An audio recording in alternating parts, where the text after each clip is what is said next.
तो देवभूमि हिमाचल में बर्फ की सफेद चादर जो है बिछी नजर आ रही है और इस बीच एक बड़ी और अहम जानकारी भी सामने आ रही है। बड़ी खबर, अहम जानकारी। उत्तर भारत में ठंड से ठिठुरन बढ़ गई है। शीतलहर ने लोगों की मुश्किलों में इजाफा किया है। मौसम विभाग ने अलर्ट जारी किया। आपको बता दें, अगले 2 दिनों के लिए बारिश का अलर्ट है और राजधानी दिल्ली में ऑरेंज अलर्ट जारी किया गया है। उत्तर भारत में ठंड से ठिठुरन है। लोगों को शीतलहर के चलते परेशानियों का सामना करना पड़ रहा है और अभी इस सर्दी से निजात नहीं मिलने वाली है। बारिश के बाद भी शीतलहर का जो दूसरा दौर है वो शुरू हो जाएगा। तो मौसम विभाग की तरफ से अलर्ट, राजधानी दिल्ली के लिए ऑरेंज अलर्ट और बाकी अगले 2 दिनों के लिए बारिश का अलर्ट उत्तर भारत में जारी किया है मौसम विभाग ने। बड़ी और अहम जानकारी इस वक्त आपको दे रहे हैं। ठंड से ठिठुरन बढ़ गई है और ये तमाम चीजें हो रही हैं वेस्टर्न डिस्टर्ब की वजह से। तो मौसम विभाग ने अलर्ट जारी किया। इस वजह से जनता टीवी भी आपसे अपील कर रहा है कि जब तक जरूरी ना हो घरों से बाहर ना निकलें, घर में रहें, सुरक्षित रहें, गर्म कपड़े पहनकर रखें। तो शीतलहर ने लोगों की मुश्किलों में इजाफा कर दिया है, मुश्किलें बढ़ा दी हैं और ये ठंड का प्रकोप यहीं रुकने वाला नहीं है। अभी तो 3rd डिग्री टॉर्चर बाकी है। जी हां, शीतलहर का दूसरा दौर इस बारिश के दौर के बाद शुरू हो जाएगा।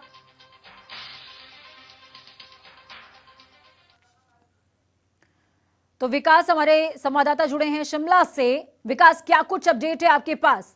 देखिए, इस समय शिमला में जो है लगातार बारिश हो रही है और ये अनुमान है मौसम विभाग का कि 4 और 5 तारीख को जो है भारी बर्फबारी शिमला समेत आसपास के इलाकों में होनी थी। तमाम वो इलाके जहां पर ऊंचाई वाले इलाके हैं और अगर बात करें तो 3 तारीख से 2 या 3 तारीख से ही लगभग सभी ऊंचाई वाले इलाकों में जो है लगातार बर्फबारी हो रही है और मध्यवर्ती इलाकों में लगातार बारिश हो रही है। तो ऐसे में राजधानी शिमला में 2 तारीख के बाद बादल जो है वो छाए हुए थे और उसके बाद आज जाकर कहीं मौसम ने मिजाज बदला है और आज हल्की बारिश जो है वो यहाँ पर शुरू हो गई है। बर्फबारी इसलिए नहीं क्योंकि अभी तापमान जो है उसमें बढ़ोतरी दर्ज की गई थी।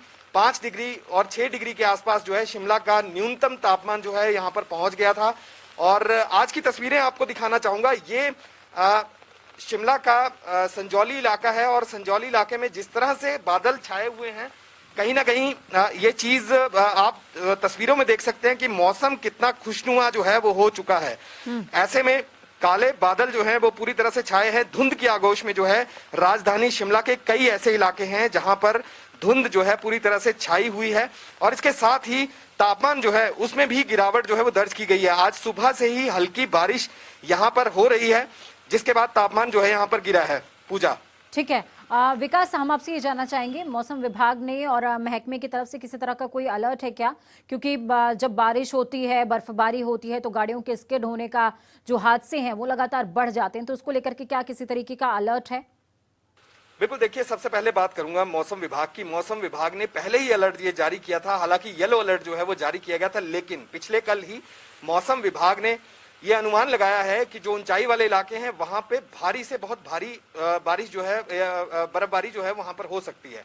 तो इसी बाबत जो है 3 जिलों में, चंबा है, लाहौल स्पीति है और किन्नौर जिला है, ये 3 जिले ऐसे हैं जहां पर भारी बर्फबारी का ऑरेंज अलर्ट जो है वो यहाँ पर जारी किया गया है और ये कहा गया है कि अब पर्यटक जो हैं इन जगहों पर जाने से परहेज करें, ऐसी एडवाइजरी जारी की गई है। वहीं सभी जिला प्रशासन को ये अलर्ट भेजा गया है और राज्य सरकार भी इसके ऊपर नजर बनाए हुए है कि अगर किसी तरह से कोई दिक्कत आती है या फिर लोगों को रेस्क्यू करने जैसी अगर बातें सामने आई, क्योंकि पिछले कुछ दिन पहले हमने देखा, 2 से 3 दिन पहले, कि रोहतांग टनल और लाहौल स्पीति के इलाके में बहुत से पर्यटक जो है वो बर्फबारी का लुत्फ उठाने गए तो थे, लेकिन उसके बाद वहां वो फंस गए थे, जिसके बाद पुलिस और जो बीआरओ के अधिकारी हैं उन्होंने बहुत से जो पर्यटक हैं उनको रेस्क्यू किया और उसके बाद वहां से निकाला गया।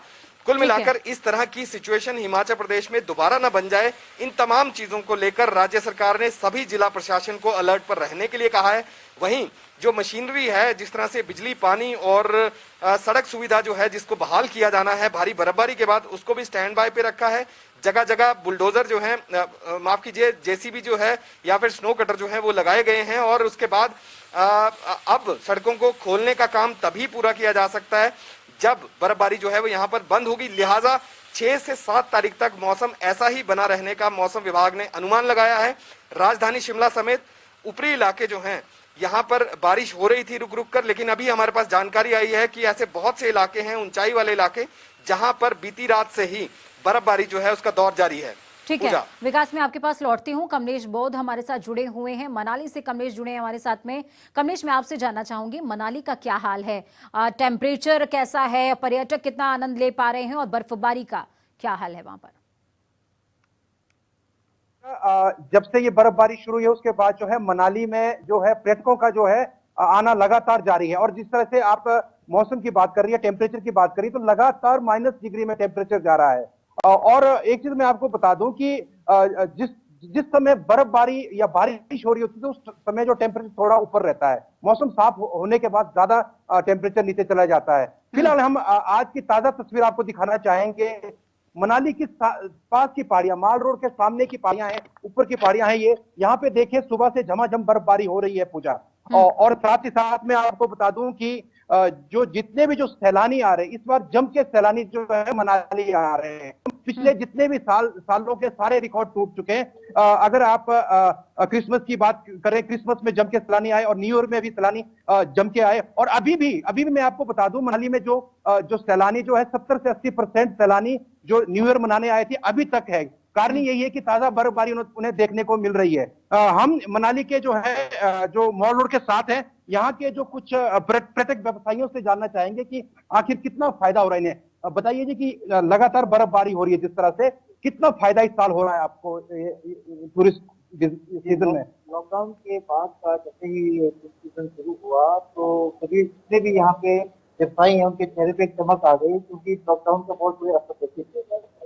लेकिन बर्फबारी और ट्रकों के आने से सभी लोगों के चेहरे पे खिल उठे हैं और बहुत अच्छे तरीके से यह व्यवसाय चल रहा है। और साथ ही बिजनेस भी यहाँ पे हुआ इस लॉकडाउन के बाद के जो समय था, ये 31st का जो समय था, न्यू ईयर का जो समय था, और अभी भी काफी पर्यटक हैं, काफी होटल वगैरह फुल चल रहे हैं अभी। तो इस तरह से हमने तमाम जितने भी जो व्यवसायी है उनसे बात की, सबका यही कहना है कि इस बार का जो विंटर सीजन है, खासकर जो न्यू ईयर सीजन है, बहुत ही अच्छा रहा है। क्योंकि जिस तरह से जो सैलानियों का जो सैलाब उमड़ा मनाली में, हालांकि कुछ दिक्कतें भी हुई सैलानियों को कि जिस तरह से जो बर्फबारी होने के बाद जो गाड़ियां स्किड होती है, लेकिन जो प्रशासन द्वारा जो है जो रेस्क्यू ऑपरेशन पूजा चलाया गया, उसके बाद तमाम जितने भी जो सैलानी थे उन्हें वापस मनाली लाया गया। और अब जो है सैलानियों को जो है मौसम के को मद्देनजर रखते हुए ही उन्हें जो है रोहतांग टनल या इसके आसपास जितने भी जो टूरिस्ट पॉइंट है वहां भेजा जा रहा है पूजा। ठीक है कमलेश, मैं आपसे ये भी जानना चाहूंगी, क्या मनाली के अंदर हम मनाली की बात कर लेते हैं, मनाली के अंदर क्या किसी तरीके की रेस्क्यू टीम्स जो हैं बनाई गई हैं? अगर कोई पर्यटक कहीं फंसता है या किसी तरह की कोई एडवाइजरी जारी हुई है महकमे की तरफ से कि अगर कोई कहीं किसी मुसीबत में फंस रहा है तो वो कांटेक्ट करके सीधे जो है उसका लाभ ले सकता? देखिए, निश्चित तौर पे पूजा डिजास्टर मैनेजमेंट जो है जिला स्तर पे जो है इसका गठन किया गया है प्रदेश सरकार द्वारा। और साथ ही साथ मैं बताऊं, जिस समय जो ये इस तरह की जो रेस्क्यू की जब नौबत आती है पूजा, तो यहाँ स्थानीय युवा बढ़ चढ़ के आगे आते हैं। क्योंकि जो सैलानी जो ऊपर रोहतांग के आसपास या जो अटल टनल के आसपास जो जब फंस जाते हैं तो उस समय जो है जिप्सी की जरूरत पड़ती है, 4x4 जिप्सी की जरूरत पड़ती है। तो जो डिजास्टर मैनेजमेंट के पास इतना सारा जो है साधन नहीं होता, लेकिन जो जिस तरह से जो यहाँ के स्थानीय युवा जो है ऐसे मौके पे जब आगे आते हैं तो उनका जो है काफी योगदान रहता है। और इस बार भी हमने देखा था कि लगातार जो यहाँ के स्थानीय युवा जो है निस्वार्थ भाव से जो है 4x4 जिप्सी लेके जो जहाँ पे जो सैलानी फंसे थे अटल टनल पास, वहां पे गए और तमाम सैलानियों को प्रशासन के साथ मिलके रेस्क्यू करके मनाली लाए पूजा। ठीक है विकास, मैं आपसे जानना चाहूंगी कि क्या शिमला में महकमे की तरफ से किसी तरह की कोई एडवाइजरी क्या जारी हुई है क्या, कि आप किसी पर्टिकुलर कांटेक्ट नंबर हो या कोई एप्लीकेशन हो जिस पर कांटेक्ट करके अगर आप किसी प्रॉब्लम में फंसे हुए हैं, प्रॉब्लम को फेस कर रहे हैं, तो आप वहां से निकल सकते हैं?